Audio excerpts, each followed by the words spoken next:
Hello everyone, welcome to our YouTube channel let's learn from home. आज हम इसका chapter 3 का पार्ट 3 करेंगे, नात्सियों का विश्व दृष्टिकोण। लेकिन उससे पहले मैंने थोड़ा सा आपके लिए मैप का फ़ोटो किताब में से खींचा है ताकि आपको चैप्टर आप समझने में इजी हो जाए। तो मैंने इसके दो मैप करे हैं, एक है फर्स्ट वर्ल्ड वॉर का, ये है सेकेंड वर्ल्ड वॉर का। अब आपको जर्मनी की स्थिति और हिटलर ने जो काम किया और जर्मनी से पहले के जितने भी लोकतांत्रिक शासक रहे हों या उससे पहले जो शक्ति राजा के हाथ में थी, उन सब का कैसे जर्मनी पर असर पड़ा और उन्होंने कैसे जर्मनी का जो हम बोल सकते हैं क्षेत्र है, मतलब जो उसका बॉर्डर है, उसे कैसे शेप दिया है, कैसे उसको कम या ज़्यादा हुआ। फर्स्ट वर्ल्ड वॉर के बाद आपको पता था कि जर्मनी के बहुत सारे लैंड्स को बांट दिया गया था, जो भी विनर टीम यानी कि जो अलाई ग्रुप था उन पे। तो हम वही देखेंगे कि उसके बाद कौन सा एरिया गया, कौन सा एरिया बचा जर्मनी के पास, या फिर उसके बाद जब हिटलर आया और जो सेकेंड वर्ल्ड वॉर में उसने पोलैंड और फ्रांस के बहुत सारे उसने जो क्षेत्रों पर कब्जा करना शुरू कर दिया, तो उसके बाद जर्मनी का जो बॉर्डर है किस तरीके से बना। तो यहाँ पे इन्होंने थोड़ा सा देखिए, यहाँ पे कुछ चीज़ें हैं तो हमें ये पॉइंट्स समझने में ईजी हो जाएगा। जो ये लाइन है, ये जर्मनी की वास्तविक सीमा 1914 तक थी, यानी वर्ल्ड वॉर शुरू होने से पहले जब जर्मनी उसमें इन्वॉल्व हुआ, उससे पहले जो जर्मनी की सीमा थी वो इस प्रकार दिखती थी। ये देखिए, आप लोग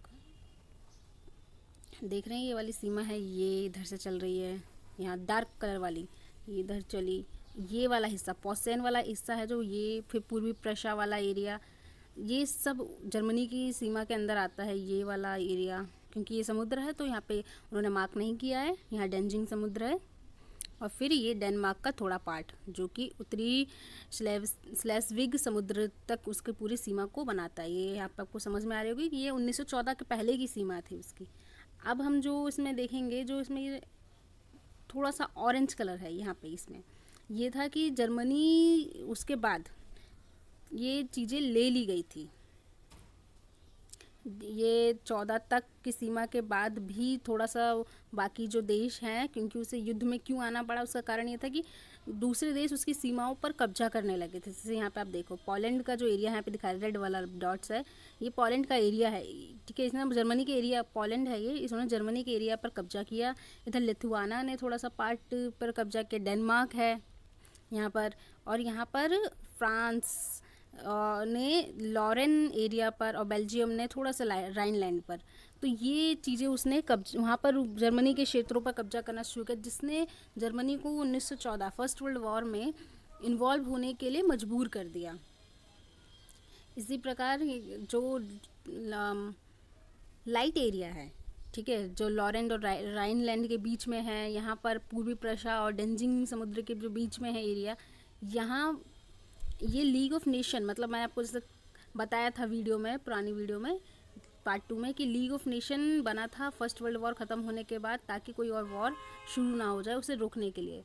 लेकिन वो सक्सेसफुल नहीं रहा। फिर भी जब वो बना तो उसके बाद जो जर्मनी के जो भूभाग बांटे गए, जो उसका जोग्राफिकल पार्ट बांटा गया, तो उसमें ये दोनों पार्ट पर लीग ऑफ नेशन ने अपना नियंत्रण रख लिया, क्योंकि ये बहुत ज़्यादा डिस्प्यूटेड एरिया था, किसको दिया जाए किसको नहीं दिया जाए, तो उसे लीग ऑफ नेशन ने अपने अंडर कर लिया। और जो बाकी विसेनिक, ये जो राइनलैंड है, मैंने आपको बताया था, जो बहुत ही उपजाऊ है खनिज सामग्री के नज़रिए से, उसको बांट दिया गया। उस पर कोई सेना नहीं जर्मनी खड़ा कर सकता था, उस पर अपना कोई अधिकार नहीं बना सकता था। यह था जर्मनी का 1914 तक का मैप और 1914 के बाद का मैप। अब हम देखेंगे, ये फर्स्ट वर्ल्ड वॉर का था, हम देखेंगे सेकेंड वर्ल्ड वॉर का मैप। तो पहले हम यहाँ पे इसके पॉइंट्स देख लेते हैं। जो इसमें है येलो कलर का, वो ओरिजिनल जर्मनी है, ठीक है, ये वाला पार्ट है, जो ये जर्मनी का पार्ट है। इसके बाद जो येलो, हाँ, ऑरेंज कलर का जो है वो है फिनलैंड। यानी आप देखो, धुरी शक्तियों की मदद करने वाले देश जो थे, धुरी यानी एक्सिस ग्रुप, जिसमें जो जर्मनी जिनका लीडर था, और दूसरा एलाई ग्रुप है। तो ये ऑरेंज कलर में है Slovakia, Hungary, Romania, Bulgaria, Finland, ये जो सारे कंट्रीज़ है, इन्होंने जर्मनी की यानी कि एक्सिस ग्रुप की मदद की। और जो डार्क कलर में है, ये है कि जर्मनी ने उन एरियाज़ पर, ये देखिए, ये जो वाला कलर है, इसमें जर्मनी ने इन एरियाज़ पर अपना कब्जा बना लिया था। जो डार्क कलर, एकदम ब्राइट डार्क कलर दिख रहा है आपको, ये 1939 के बाद की जर्मनी की बात की जा रही है कि उन्होंने नॉर्वे पर कब्जा कर लिया था, डेनमार्क पूरा उनके कब्जे में था, France, Poland, Ukraine, Lithuania, Estonia, Greece, Yugoslavia, ये सभी जो पार्ट्स हैं, जो सभी कंट्रीज़ हैं, इन सब पर ये, क्योंकि कंट्रीज़ में आज का नाम दिया हुआ है, वर्तमान उनकी जो कंट्रीज़ के नाम है ये दिए गए हैं, लेकिन इन पर जर्मनी का कब्जा हो चुका था। इसीलिए सेकेंड वर्ल्ड वॉर भी हुआ कि जर्मनी की शक्तियाँ बढ़ती जा रही थी और वो पूर्व की तरफ बढ़ता जा रहा था, यानी पूर्व में रशिया था, उसकी तरफ अगर उसकी शक्तियाँ बढ़ती तो शायद रशिया पर भी, क्योंकि आपको पता होगा कि उसने रशिया पर भी कब्जा करने की कोशिश की, हालांकि उसके वो प्रयास असफल रहा और फाइनली रशिया ने उसको हरा कर जर्मनी का इतना लैंड अपने कब्जे में, मैं आपको दिखाई दूँ पर, इतना लैंड जर्मनी का उसने अपने कब्जे में कर लिया और ये सारा पार्ट रशिया के अंदर आ गया फिर, और ये सारा पार्ट फिर अमेरिका के पास था। उसके बाद भी एक वॉर हुआ जिसे हम शीट युद्ध के नाम से जानते हैं, लेकिन वो बहुत आगे आपको क्लासेस में पढ़ना है, तो इसके बारे में इतनी नॉलेज रखना कोई ज़रूरी नहीं है, आपको सिर्फ सेकेंड वर्ल्ड वॉर तक ही नॉलेज रखना है। और इसमें जो ये लाइट ग्रीन कलर है, जो लीफ कलर है, ये इस पर इटली, क्योंकि इटली भी सेकेंड वर्ल्ड वॉर में इन्वॉल्व था, तो उसने भी बहुत सी जगहों पे कब्जा किया। ये तो खुद इटली है, और ये उसने अल्बानिया कंट्री या एरिया पर उसने कब्जा किया। इटली ने ज़्यादा कुछ अपनी बाउंड्री को बढ़ाया नहीं, उसने अपने एरियाज़ को नहीं बढ़ाया, वो बस एक स्टेट पर रह गया कब्जा करके। बाकी जो पर्पल कलर है, तटस्थ देश, यानी कि जिसने किसी भी ग्रुप का साथ नहीं दिया, जैसे स्वीडन, आयरलैंड, पुर्तगाल, स्पेन, स्विट्ज़रलैंड, ये जो है इन्होंने किसी का भी साथ नहीं दिया। इन्होंने ना ही एलए ग्रुप का साथ दिया, इसमें अमेरिका, रूस वगैरह थे, फ्रांस था, ना ही इन्होंने जर्मनी का साथ दिया, ये युद्ध से दूर रहे। तो इनकी सीमाओं पर भी फिर किसी भी देश ने अपना कब्जा करना या किसी भी प्रकार का शासन करना भी नहीं चाहा। यहाँ मैं आपको बता दूं कि ये जिस मैं 1939 से 45 की बात कर रही हूँ, ये नाज़ी सत्ता का विस्तार, यहाँ पे हिटलर की जर्मनी की बात की जा रही है, आपको इस बात को ध्यान रखना होगा। ये हिटलर के क्योंकि सेकेंड वर्ल्ड वॉर हिटलर के लीड में हुआ था। तो चलिए हम चैप्टर शुरू करते हैं। मैंने आपको उससे पहले बता दिया था कि कौन कौन से कारण रहे हैं, हिटलर कैसे एक लीडर बना, उसने क्या चेंजेस किए। हालांकि हमने वहाँ पे आधा पढ़ा था, हम पूरा पढ़ेंगे कि उन चेंजेस, और जैसे हमने पीछे पढ़ा मैप्स में देखा कि कैसे कौन कौन सी कंट्रीज़ पर उसने कब्जा किया, तो हम देखेंगे कि उन कंट्रीज़ के कब्जा करने के बाद भी उसने और भी क्या चीज़ें की, तो हम देखेंगे। और सबसे पहली बात, जिसका वो समर्थक था, जिसको वो हमेशा अपना मोटिव मानता था, वो था आर्यन रेस। तो वो कहता था आर्यन रेस सबसे अच्छी। तो हम इसमें स्पेशली देखेंगे कि नाज़ी लोग, जो नाजी लोग थे, जो हिटलर के समर्थक या उस पार्टी के समर्थक थे, उनका दुनिया के प्रति किस प्रकार का दृष्टिकोण रहा है, उन्होंने दुनिया को कैसे देखना चाहा है, हम इसमें यही समझने की कोशिश करेंगे। अगर आपको कोई भी दिक्कत हो पिछले टॉपिक से तो आप कमेंट कर सकते हैं, टेलीग्राम पे भी पूछ सकते हैं। और आपको अब इस वीडियो से और अगले वीडियो से सारे प्लेलिस्ट आपको हर वीडियोस के डिस्क्रिप्शन में मिल जाएंगे, ताकि आपको चैनल को ज़्यादा मतलब कंफ्यूज ना होना पड़े चैनल में कि कौन सी क्लास के लिए मुझे कौन से लिंक पर क्लिक करना है। आपको सारे लिंक डिस्क्रिप्शन में मिल जाएंगे। और प्लीज़ आप चैनल को सब्सक्राइब कीजिए, ताकि मैं बहुत सारी वीडियोस बना सकूं और आपका चैप्टर कंप्लीट करा सकूं जल्दी से जल्दी, क्योंकि एग्ज़ाम्स के लिए अब आपके पास ज़्यादा समय नहीं बचेगा। तो चलिए हम शुरू करते हैं, लेकिन उससे पहले मेरी एक रिक्वेस्ट और है कि आप प्लीज़ चैनल को शेयर ज़रूर कीजिए, ताकि और भी लोगों तक ये पहुंच सके। क्योंकि मैं वीडियो सबको पढ़ाने के लिए, समझाने के लिए, सबका बेसिक, क्योंकि बेसिक लोगों के जब क्लियर होंगे तभी वो एग्ज़ाम्स में अच्छे पॉइंट्स लिखेंगे। और मैंने कोशिश की कि मैं आपको नोट्स के थ्रू पढ़ाऊँ, क्योंकि एनसीईआरटी है तो बहुत इम्पॉर्टेंट, लेकिन कभी कभी बच्चे उसे पढ़ के उसी में गुम हो जाते हैं कि कौन सा टॉपिक हमने कहाँ शुरू किया और अब कैसे कनेक्ट हो गया। तो मैंने कोशिश की कि उसके मेन पॉइंट्स को लिखूँ, आपको बनाऊँ, आप यहाँ देख सकते हैं, ताकि आपको चैप्टर्स समझ आए, आपके पास पेपर में लिखने के लिए, एग्जाम्स में लिखने के लिए पॉइंट्स हों। प्लीज़ आप चैनल को सब्सक्राइब कीजिए और शेयर ज़रूर कीजिए। आइए हम शुरू करते हैं नाज़ी विचारधारा से, कि इन लोगों की विचारधारा यानी इनकी सोच कैसी थी, किस चीज़ से प्रभावित थे। तो नाज़ी विचारधारा पर लीडर का ही ज़्यादा कंट्रोल रहा है। तो उनका ऐसा मानना था कि दुनिया में लोग कभी समान नहीं हैं, मतलब लोग इक्वल नहीं हैं, जन्म से ही नहीं इक्वल है, वो उन्हें भगवान ने ही अलग बनाया है। तो वह कहते थे कि ये एक तरह का हायरार्की है कि सबसे ऊपर कौन रहेगा, उसके बाद कौन रहेगा, यानी कि इन्होंने रेसेस यानी नस्ल के अनुसार इन्होंने बना दिया कि कौन कौन रहेगा सबसे ऊपर नंबर 1 2 3 4 5। तो इनका कहना था कि जो आर्यन है, ठीक है, और आर्यन में भी जो जर्मनी है या आर्यन है वो कौन से लोग, ब्लॉन्ड, नीली आंखों वाले, नॉर्डिक जर्मन आर्यन, ये जो लोग हैं ना यही फर्स्ट नंबर पर रहेंगे। और जो सबसे लास्ट में रहेगा ना वो होंगे यहूदी। उन्हें सबसे घटिया, सबसे खराब मानते थे। उनका कहना था कि इंसानों के लायक भी नहीं हैं। ये यहूदियों के प्रति उनका इस प्रकार का नज़रिया था। तो हिटलर के मन में ये चीज़ कहाँ से आई, हमें ये भी जानना होगा, क्योंकि अगर आप ऐसी विचारधारा को फॉलो करते हो कहीं ना कहीं तो उसके बारे में कुछ तो देखा होगा, सुना होगा, तो उनके मन में आया।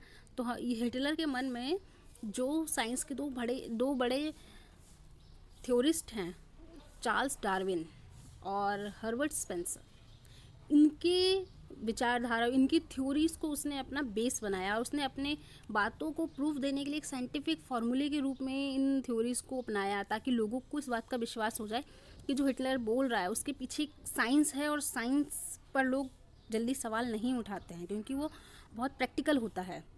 सब कुछ चीज़ें उसमें ज़रूरत के अनुसार होती है, उसमें कुछ भी ऐसे नहीं डाल दिया जाता है। तो इसलिए उसने साइंटिफिक फार्मूला दिया कि लोग उसकी बातों को माने, और लोग उससे बहुत प्रभावित भी हुए। जैसे चार्ल्स डार्विन का था, विकास और प्राकृतिक चयन की अवधारणा के जरिए पौधों और पशुओं की उत्पत्ति। उनका कहना था कि विकास और प्रकृति के माध्यम से ही चीज़ें बदलती हैं और उनका वो आगे बढ़ते हैं। हम सभी पौधों को पशुओं की कैटेगरी में और पशुओं को पौधों की कैटेगरी में नहीं डाल सकते हैं। पशु और इंसान भी अलग अलग कैटेगरीज में ही आते हैं। उसका कहना था कि हर जगह डिवीज़न होता है, ये चार्ल्स डार्विन का कहना था। और हर्बर्ट स्पेंसर ने जो थ्योरी दी थी, सर्वाइवल ऑफ द फिटेस्ट, यानी अतिजीविता का सिद्धांत, यानी जो बहुत मजबूत होगा, सशक्त होगा, वो सिचुएशन से लड़ने के लिए काबिल होगा, वह जीतेगा, और जो कमज़ोर होगा वह हार जाएगा, यानी वो मर जाएगा। उन्होंने हिटलर ने इन थ्योरीज को अपना बेस बनाया और लोगों को प्रभावित किया। और लोगों ने यहूदियों के खिलाफ, मैंने तो बताया था कि कितने सारे नस्ल, करीब 52 प्रकार की नस्लों को उसने ख़त्म किया, उनका दमन किया। तो वो लोगों को वो साइंटिफिक फार्मूला देने के बाद ही लोगों ने इस प्रकार का कदम उठाया कि हाँ, ये लोग सबसे ज़्यादा नीचे बहुत आते हैं।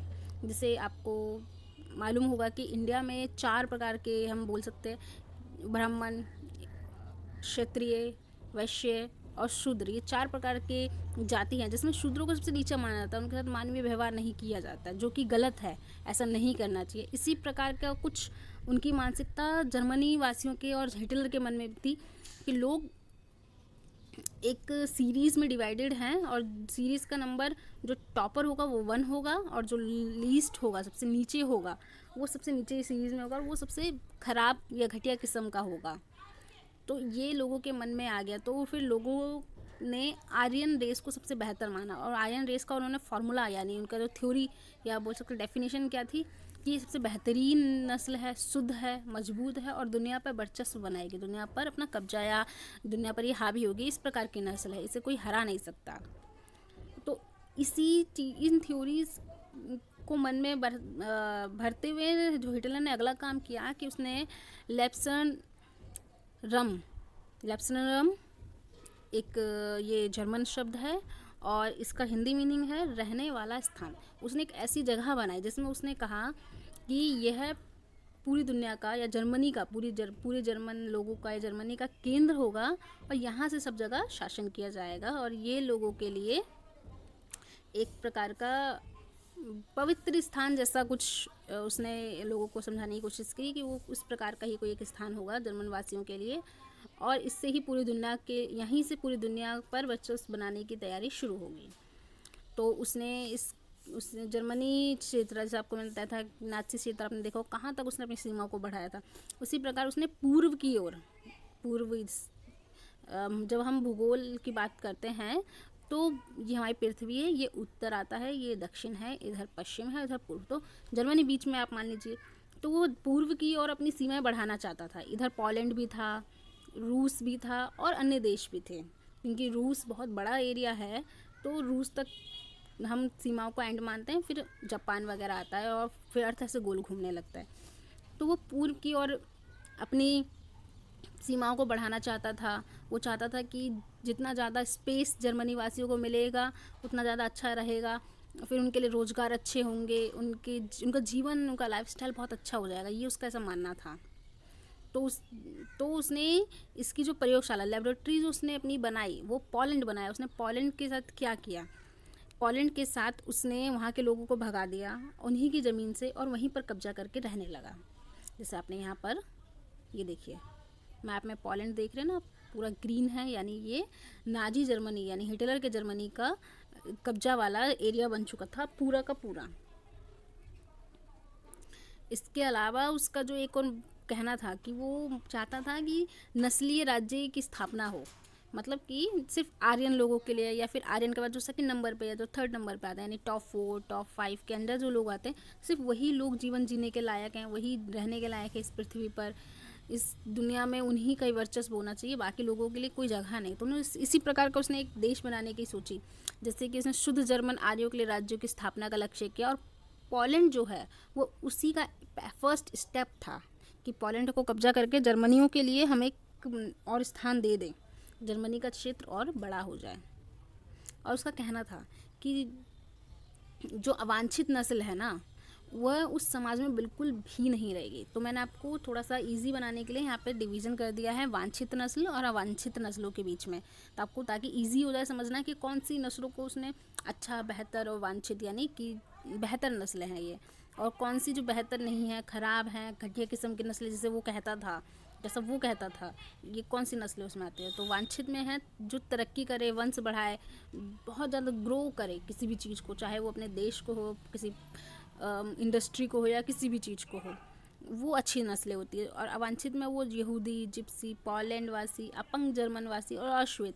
आप देख रहे हैं कि इनकी लिस्ट कितनी लंबी है, वहाँ एक ही डेफिनेशन है, यहाँ और भी हो सकती हैं, लेकिन किताबों में इन्हीं का नाम दिया गया है। तो इन्हीं नस्लों को, वो इन नस्लों को बहुत ख़राब, वो घटिया किस्म की नस्लें मानता था। उनका कहना था दुनिया में इनके लिए कोई जगह ही नहीं है, इन्हें तो सिर्फ मार देना चाहिए, उसका ऐसा कहना था। और उस सोच पर उसने एक कार्यक्रम शुरू किया, जैसे हिंदी में दया मृत्यु, और जर्मनी में, जर्मन लैंग्वेज में यूथनेजिया कहा जाता है। इसका मतलब होता है कि लोगों को सिर्फ इसलिए मार देना क्योंकि आपकी नस्ल अच्छी नहीं है और आपको जीवन जीने का अधिकार नहीं है, आप अगले जन्म में जर्मनी के ही निवासी या आर्यन निवासी बन के आ जाइए। हाँ, उसने इस कार्यक्रम से बचने का एक और तरीका वो दिया था कि वह लोग, जो लोग अच्छी नस्ल के नहीं हैं, वह लोग अपना धर्म परिवर्तन कर सकते हैं, वह लोग ईसाई बन सकते हैं, जो ईसाई धर्म के लोग होंगे वो अच्छी नस्ल के होंगे, उसने ये भी बोला। तो यहाँ पर जो उसने किन किन लोगों के साथ ही डिवीज़न किया, आप देखिए, अशुद्ध, असामान्य, मानसिक और शारीरिक रूप से अयोग्य लोगों को उसने सीधा बोला इन्हें जीने का अधिकार नहीं है, ये सिर्फ पृथ्वी पर बोझ हैं। ये एक अमानवीय कदम था जो कि उसे ऐसा नहीं करना चाहिए था, क्योंकि किसी भी इंसान को जीने का अधिकार है या नहीं है ये कोई दूसरा व्यक्ति तय नहीं करेगा। लेकिन हिटलर ने ऐसे कार्यक्रम बहुत सारे बनाए, उसने गेटोइज़्म जैसी चीज़ों को बढ़ावा दिया, और उसने गैस चैम्बर, लोगों को मारने के, प्रताड़ित करने के बहुत सारे तरीके अपनाए। उनका कहना था सीधा, ये लोग इस दुनिया के जीने लायक नहीं हैं, दैट्स इट, आर्यन रेस ही रहेगी, और जर्मनी में तो पक्का आर्यन रेस रहेगी, उसका ऐसा मानना था। तो आपको याद होगा मैंने चैप्टर के शुरू में यानी फर्स्ट वीडियो में हेलमुट की एक कहानी सुनाई थी, जिसमें उसका पिता, हेलमुट के पिता आत्महत्या कर लेते हैं। तो ये वही रिजल्ट है कि हेलमुट के पिता ने जो आत्महत्या की वो क्यों की, क्योंकि उसने इस कार्यक्रम में, वो भी एक महत्वपूर्ण अधिकारी के रूप में थे, उन्होंने बहुत सारे लोगों को मारा। तो यही एक कारण था कि वो जानते थे कि अगर अब, क्योंकि सेकेंड वर्ल्ड वॉर ख़त्म हो गया था, तो उनके साथ कैसा व्यवहार किया जाएगा, वो उस व्यवहार को सहन नहीं करना चाहते, इसलिए उन्होंने खुद को ही मार डाला। इसके अलावा उसने एक और तरह की, मतलब यूथनेजिया के अलावा उसने और भी कार्यक्रम अपनाए। इसमें उसने दास प्रथा शुरू की। मैंने क्या आगे वर्ड लगाया है अमानवीय, वो इसलिए क्योंकि उसकी जो दास प्रथा थी कुछ इसी प्रकार थी, अमानवीय दास प्रथा थी। उसमें उसका कहना था जो रूसी और पॉलिश लोग हैं ये जर्मन आर्यंस से बहुत नीचे हैं, कम हैं, इनकी नस्ल बहुत ख़राब है। तो उनका कहना था कि ये लोग दिन रात काम करेंगे, इनको खाना नहीं दिया जाता था, इनसे हर तरह का काम कराया जाता था, स्पेशली वो काम जो इंसानों के करने लायक भी नहीं हो सकता था, उस तरीके का काम कराया था। उनका जीवन बहुत ज़्यादा बर्बाद कर रखा था। इन सब के कारण उनकी मृत्यु हो जाती थी, क्योंकि बहुत लंबे समय तक इनको खाना नहीं जाता था तो भूख से भी मर जाते थे। इसी प्रकार का व्यवहार उसने अवांछित वर्ग के साथ किया। पीछे मैंने आपको अवांछित वर्ग के बारे में बताया है। और यहूदी, आपको पता होगा कि जर्मन वासी यहूदियों से बहुत नफरत करते थे, तो उसके पीछे का कारण मैं आपको बता देती हूँ। और उस कारण और उनका व्यवहार, मैंने इसमें दोनों को इंक्लूड किया है कि कारण के बाद उनका व्यवहार कैसा रहता था उनके साथ। एक व्यवहार तो पता है, इनको मार ही दिया जाता था। दूसरा और अलग तरह का व्यवहार भी किया जाता था जो कि मारने से भी खतरनाक, यानी मानसिक प्रताड़ना देने जैसा था, उनको मेंटली टॉर्चर करने जैसा था।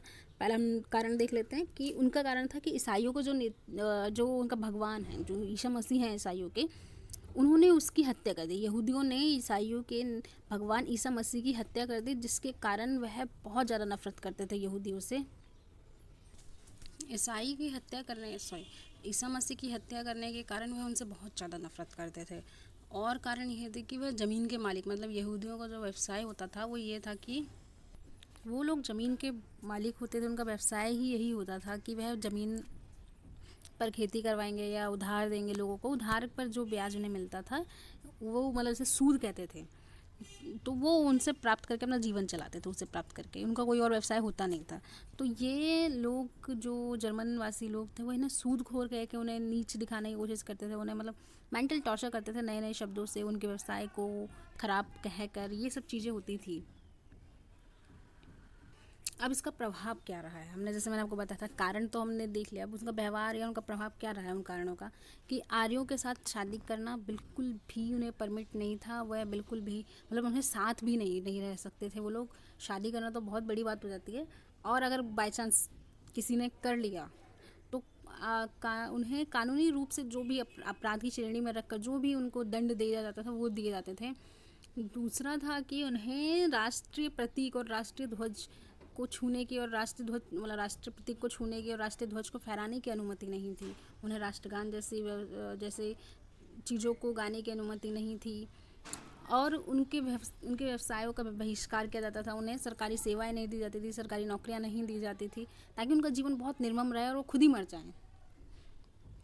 और जो था कि हिटलर को उनको डेविड के पीले रंग का स्टार पहनना पड़ता था। ये उनका अनिवार्य था। मतलब अगर आप वो स्टार नहीं पहने घूमे हो तो जो भी अपराध की श्रेणी में जो भी दंड होता है वो मिलेगा। हो सकता है कि उसी टाइम मार भी दिया जाए। तो उनको अपनी पहचान बताने के लिए ये करना पड़ता था कि आपको स्टार पहनना अनिवार्य है, पहचान है वो आपकी।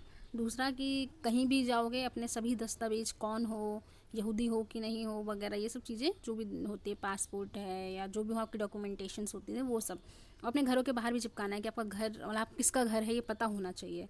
इस सब का जो प्रभाव ये रहा कि 1938 तक 33 से उनको जीवन जीने का कोई उनके पास सहारा नहीं था और उन्हें भोजन भी नहीं आता। इसके कारण बहुत सारे यहूदियों की मौत भूख से ही हो जाया करती थी। मेंटल टॉर्चर, फिजिकल टॉर्चर से हो जाती थी। फिर 45 में उसने पोलैंड पे जो कब्जा किया उसमें उसने गैस चेंबर बनाए और वहाँ पर उन्हें मरने के लिए छोड़ दिया जाता था। मतलब कि वो जहरीली गैसें होती थी उनमें डाल दिया जाता था। उनका कहना था कि आप यहाँ पर शुद्ध हो गए, अगर आपको आर्यंस बनना है तो आपको इस प्रोसेस को अपनाना होगा, शुद्ध हो जाओगे तो हम आपको अपना लेंगे। लेकिन जहरीली गैसों के बीच में बहुत सारे केमिकल्स होते थे, उनके बीच में से तो कोई इंसान तो नहीं बचेगा, कोई और होगी परमात्मा तो वो बच सकता था। यही कारण होता था कि वो लोग मर जाते थे वहीं पर। और उनका जो मानना था ना कि वो लोग जो उनकी मानसिकता इस प्रकार की हो गई थी, वह नस्ली कल्पना लोग बनाना चाहते, मतलब एक यूटोपियन राज्य स्थापित करना चाहते थे। उनका कहना था कि एक आदर्श राज्य होना चाहिए, ठीक है, और आदर्श राज्य इस प्रकार का होना चाहिए कि उसमें सिर्फ आर्यन रेस हो। सबको मैंने पीछे बताया कि आर्यन रेस, शुद्ध रेस, ये सब चीज़ें ही उसमें होनी चाहिए। उसका जो उसने अपनी मैंने बताया प्रयोगशाला, जो उसने लेबोरेटरी बनाई अपना पहला, उसने अपना उस पर प्रैक्टिस या प्रैक्टिकल किया वो था पोलैंड। उसने पोलैंड पर कब्जा किया, वहाँ तहस नहस किया, उसे 2 टुकड़ों में बांट दिया और जो नॉर्थ वेस्ट का एरिया था उसे जर्मनी में मिला लिया उसने। और जो सभी लोग थे पोलैंड वाले जो वहाँ रहते थे उन सबको भगा दिया वहाँ से। उन्हें जनरल गवर्नमेंट में भेज दिया। जनरल गवर्नमेंट में लोगों को गैस चैम्बर्स में या फिर प्रताड़ना कारगृह इन सब चीज़ों में भेजकर उनको मार दिया जाता था। तो इसमें सिर्फ पोलैंड वासी नहीं, इसमें बाकी जो वांछित वर्ग हैं सभी लोगों को भी भेजा जाता था। और वहाँ के जितने बुद्धिजीवी यानी जो इंटेलिजेंट लोग, जो राइटर होते हैं, जो मूवीज़ बनाते हैं या और भी मतलब जो टीचर्स होते हैं, पेंटर्स, जो भी बहुत इंटेलिजेंट लोग होते हैं, नेता वगैरह, उन सबको मार दिया, उनकी हत्या कर दी गई। क्यों? क्योंकि वह उसे बुद्धिजीवी रूप से ख़त्म करके वहाँ पे उनको कब्जा करना चाहता था, उनको बताना चाहता था अब आपके यहाँ कोई इंटेलिजेंट लोग नहीं है, आपको हमारी बातें माननी पड़ेगी। ये, और अगर जो बच्चे आर्यन जैसे दिखते थे उनको ज़बरदस्ती छीन कर उनको नस्लीय विशेषज्ञों के पास भेज दिया जाता था, ताकि वो जाने कि यह आर्यन है या नहीं। अगर वो आर्यन है तो उन्हें जीवित छोड़ दिया जाता था। अगर वह आर्यन नहीं निकलते थे तो उन्हें अनाथ आश्रम में छोड़कर मरने के लिए छोड़ दिया जाता था, जहाँ उन्हें खाना वगैरह कुछ नहीं था। छोटे छोटे बच्चों को कुछ ऐसी व्यवस्था नहीं दी जाती थी। तो उनका जो सपना था वो था जर्मनियों के लिए एक श्रेष्ठ, एकदम शुद्ध, फिल्टर्ड एक राष्ट्र या देश बनाने का था। ये जो व्यवस्थाएं जो हिटलर की थी वो बहुत अमानवीय थी। इसके कारण ही 1945 के बाद बहुत सारी चीज़ों हिटलर के ऊपर, अगर हिटलर आत्महत्या नहीं करता तो बहुत सारे उसको दंड दिए जाते। यहाँ पे मैंने थोड़ा सा आपको एनसीईआरटी में से समझाने की कोशिश की। जो ये बेंच है, आप यहाँ पे देखिए, ये जो बेंच है यहाँ पर लिखा है केवल आर्यों के लिए। यहाँ पे दूसरों, मतलब इन बेंचेस को भी, बेंचेस पर बैठने भी अलाउ नहीं था। जिस प्रकार भारत में शूद्रों को बाकी लोगों के स्थानों पर जाना अलाउ नहीं है, उनको छूना, उनसे बात करना, इसी प्रकार वहाँ पे भी यहूदियों के और अन्य लोगों के साथ ऐसा किया जाता था। और उसने बहुत सारे, देखो यहाँ पे नागरिकता अधिकार के उसने कुछ कानून बनाए हैं। जैसे उसने बोला है कि हाँ देखो, उन्हें राष्ट्रीय ध्वज नहीं, उन्हें विवाह नहीं करना है, कोई मतलब वैसे सभी। और उन्होंने बोला कि जर्मन या उससे रक्त संबंधी नागरिक ही जर्मनवासी होंगे, बाकी लोग जर्मनवासी नहीं होंगे। उसने बोला, उसने कानून बनाए कि इनके व्यवसाय का बहिष्कार करो, सरकारी सेवाएं नहीं दो, उनकी संपत्ति ले ली जाए और बेच दी जाए। मतलब जर्मनी अपने पास नहीं रखेंगे, उन्हें बेच दिया जाएगा। और जो सिनागोसिस होता है, जहाँ पे जैसे हमारे मंदिर होते हैं, इस्लाम में मस्जिद होता है, ईसाइयों में वो चर्च होता है, इसी प्रकार वहाँ पे सिनागोसिस यहूदियों का प्रार्थना घर था, वहाँ पे भी उनको जला दिया, तोड़ दिया जाता था। और जिस दिन ऐसा किया गया उसे नाइट ऑफ ब्रोकन ग्लास के नाम से जाना जाता है। आप ये देखिए, ये पिक्चर बताना चाह रही है कि अब जो जर्मनी के बीचेस होते थे वो अब शुद्ध हैं और वह यहूदियों से मुक्त हैं। ये दिखाया जा रहा है कि ये व्यक्ति इतना बर्बाद, इतना कंगाल हो चुका है, उसके पास खाने के लिए कुछ नहीं है, वो क्या बेचे? तो कुछ ना कुछ मिट्टी के बर्तन बना के अपना घर ही बेच रहा है। देख रहे हैं, घर का सारा सामान बेच रहा है वो, क्योंकि उसे खाने के लिए कुछ तो चाहिए ना। ऐसी अमानवीय स्थिति। अब तीसरा था कि सर्वनाश करना। फाइनली उन्हें जीने का अधिकार नहीं है। तो ये देखो, यहाँ पे जो तारे हैं इनमें करंट दौड़ रहा है, ठीक है। ये लोग भागने की कोशिश करेंगे तभी मर जाएंगे। ये गैस चैम्बर के बाहर उन्हें निवस्त्र होकर अंदर जाना पड़ता था। अब क्या है कि ओपन बॉडी में तो जितने भी केमिकल्स वगैरह उनसे उनका ज़्यादा असर पड़ेगा, मतलब उनको एकदम अमानवीय स्थिति में रखा जाता था। ये यातना गृह है, यहाँ पे उन्हें जूते वगैरह बिल्कुल ओपनली, आपको कोई एक कपड़ा नहीं दिया जाएगा शरीर पे। ये ऐसी उनकी स्थिति थी। तो आगे हम पढ़ेंगे कि अब वॉर ख़त्म हो गया तो उसके बाद क्या बदलाव आए हैं और बाकी जर्मनी में क्या रहा और यहूदियों के साथ कैसे ये व्यवहार रहा, हम उसमें पढ़ेंगे।